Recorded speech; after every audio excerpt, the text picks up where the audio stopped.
The person who's uncomfortable being in the hot seat. I don't like feeling judged. I don't like feeling wrong. And I don't like hearing you lecture me. So if it's going to make it stop, then here's an I'm sorry. But the problem with that is the purpose of that apology is to silence instead of to heal and to reassure. Welcome to the Friend Forward Podcast, Season 5. Let's talk about how to apologize to a friend. And before you run, let me explain something and make something very clear. I don't know if you've noticed, but like all over social media, the way things are titled, certain videos, the videos that go viral are anything that put us, the viewer, in the position of a victim.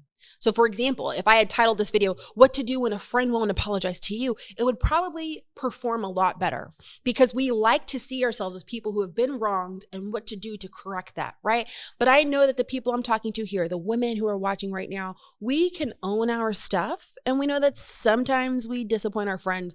But the question becomes, how do we recover? Now, if you are currently in a season where you have been wronged by a friend, I think you can take this information, invert it, and you'll know what it is you're looking for if you're seeking some kind of closure.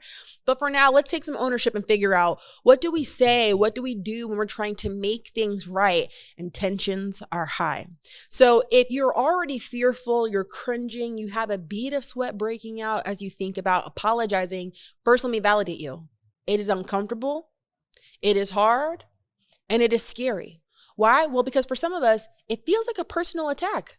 When a friend comes to us and tells us, "Hey, you're not doing this and that, and I feel like it was messed up. You wronged me in some kind of way." Our first thought for some of us is to be defensive because we feel like a person is telling us we're less than, that we fell short in some kind of way, or we're hearing the message, "You're not enough." And so naturally we kind of, buck up to that because we want to defend ourselves and our brain is working to keep us whole. And so it defends. No, you're okay. She doesn't know what she's talking about, right? But to take that moment to absorb what she's saying would be really important.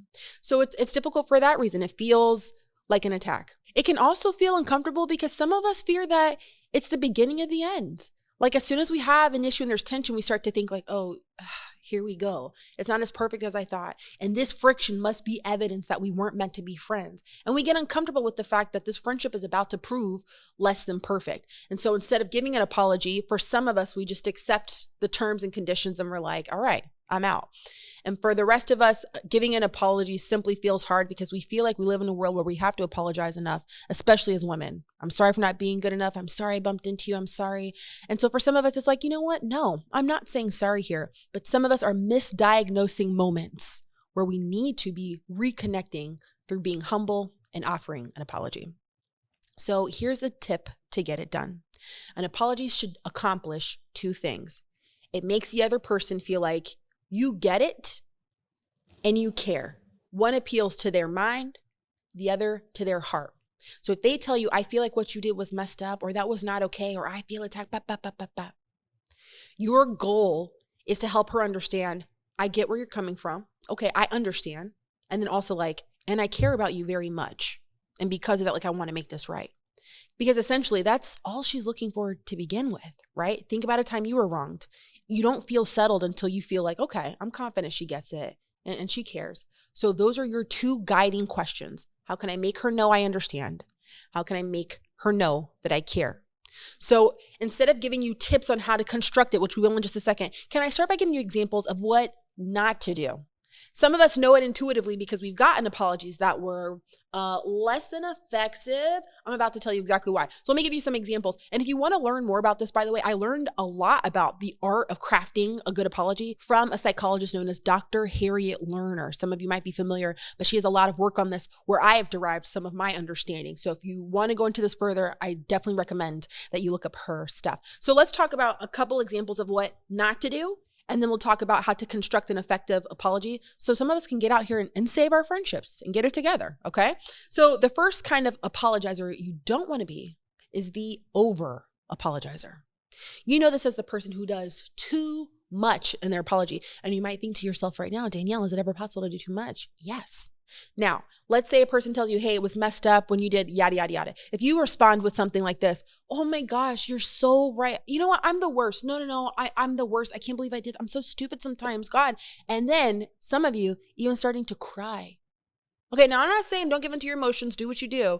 But if we're crying and we're like, oh my God, I'm so sorry. No, I shouldn't have done that to you. And we're doing too much. What happens, and again, I learned this from Dr. Lerner, what happens is you have now hijacked the moment and they are left to console you. I'm going to digress for a moment. A lot of people of color, we know this feeling very well when expressing to a person who is not of color a wrong, and they hijack this moment and you feel like, okay, well now I'm apologizing to you and I was trying to call you out for a microaggression and explain to you how that was hurtful.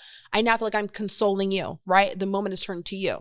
Okay, I know some of you are like, Danielle, why'd you take it there? But it's because some of us know that feeling very well, right? Well, I need you to apply it here to a platonic context. If you over apologize and you are very theatrical, it might make the person feel like she just made this about her. Try your best to make sure your apology, the tone, the intensity is congruent with the situation, okay?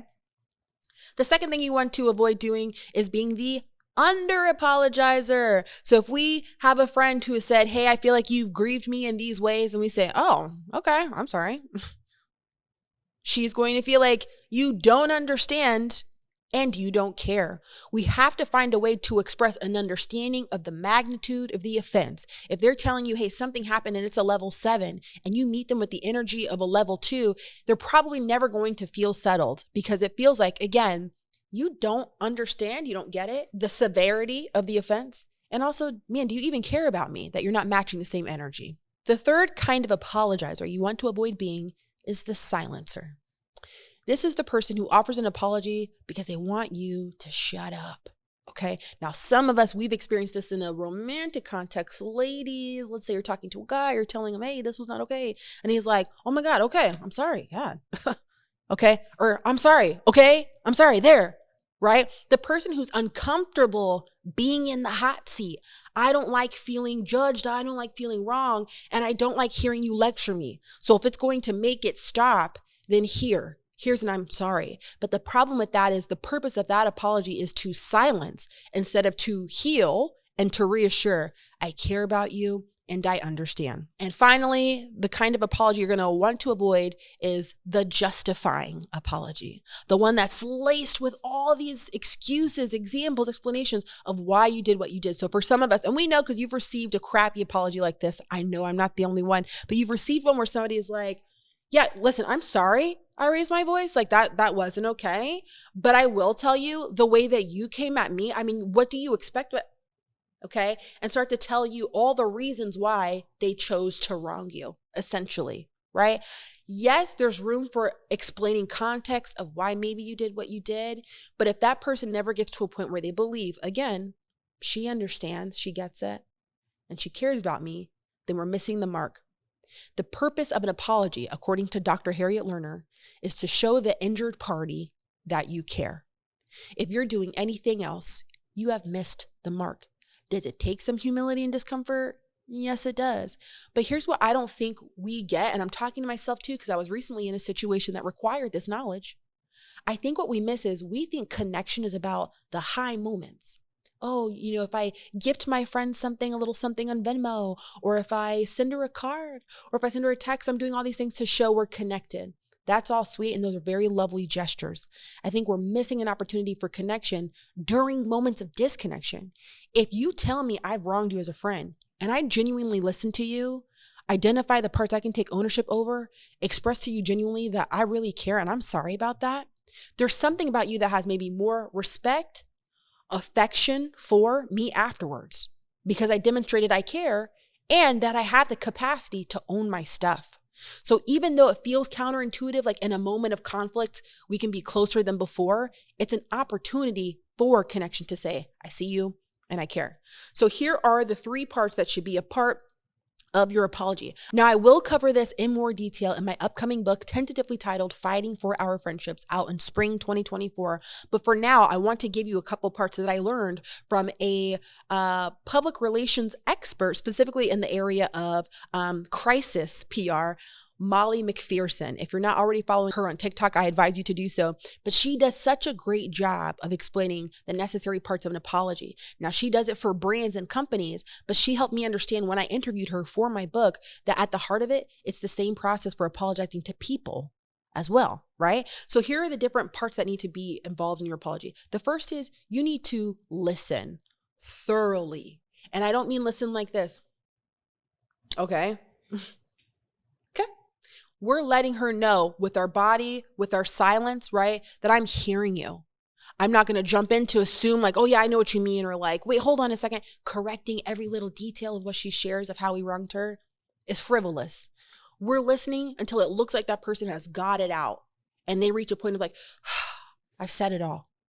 Because once they get there, we've already satisfied a part of them wondering if we care because I'm listening. So I'm establishing that part, right? I'm reassuring you there. Once we do, we want to own the parts that are in our control. So instead of saying like, oh my God, I'm so sorry for all of that. If there's some parts of that you feel like, actually, I didn't do, it's okay to only acknowledge the stuff that you take ownership for. So to say like, hey, I, still stand by, the heart of what I said. I don't agree with that, but I hate that I said it to you that way. I hate that I said anything that made you feel like I was dismissive, and I'm sorry for that. Okay? That's how we would kind of go about that. Own what was in your control. And then when you end this apology, a way for it to really hit home is to express what's going to be different moving forward. Because people like to know that this isn't going to happen again. So to tell them, you know what, next time this happens, I'm going to make sure that I XYZ. Now they can breathe a sigh of relief. Okay, she gets it. And she's committed to making sure that I never feel this way moving forward. But if we say, I'm so sorry, I shouldn't have done that, that's a part of it. It really helps to land things when we can assure them, here's my plan moving forward of how I'll ensure that this doesn't reoccur. Now, a little bonus tip for you, and I got this from Molly McPherson, is to sometimes state your values. So I'm not just talking about the big stuff, even for little things. Like if you're late showing up to a gathering for like the third time, instead of just walking in and being like, okay, I'm here, right? We want to establish our values and talk about how our behavior was in contradiction to it. So for example, if I'm late with a friend, I'll say to her like, oh my gosh, I'm so sorry I'm late. I hate when people are late with me. I'm normally not late, but I just had so much going on today and I'm sorry. I'm letting you know this is not normal for me. I don't believe in the thing that I did, and I'm going to do the best that I can moving forward to make sure that doesn't reoccur. So for each situation, I want you to figure out your wording, your scripting, and the details. But if you find yourself stirred up when a friend confronts you, may I ask that you take a deep breath and ask yourself, is this an opportunity to reconnect with my friend? And if so, will I miss the moment if I become so set on protecting my ego and arguing the details? Because a lot of friendships are ending prematurely because we can't get over this part. I hope that if you're in a situation right now where you can honestly say to yourself, I do think I owe a friend an apology, and I either want to make things right and reconcile, or at least want to clear my conscience, I hope that you go with that feeling. And I hope that when you have that conversation, things go well. And in the ideal situation, you all are able to reconcile. That is my hope for you. If you're looking for tangible ways to get this done, I would love the opportunity to coach you through it. You can find more information at betterfemalefriendships.com or hit me anytime on Instagram at Danielle Bayard Jackson. Thank you for listening to the Friend Forward podcast.